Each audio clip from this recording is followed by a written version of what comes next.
In this question, you're given a circle x square plus y square minus 4x plus 2y minus 8 is equal to 0. And the point of the form a minus a lies inside the circle. If that is so, what is the range of the number a? So let us use the concept which I have just learned.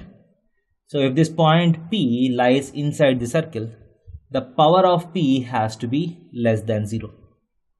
The power of P is nothing but the number which you get on substituting this point on the circle. So a square plus minus a whole square minus 4 times a plus 2 times minus a minus 8 has to be less than 0. This implies 2a square minus 6a minus 8 has to be less than 0. This implies a square minus 3a minus 4 has to be less than 0. You can see that this is a quadratic inequality with leading coefficient positive. So whenever a quadratic inequality with leading coefficient positive is less than 0, then a lies between the roots. That's the conclusion. So we need to find the roots of the equation and a has to lie between the roots. That is one way to solve, or you can factorize this and use wavy curve to solve this.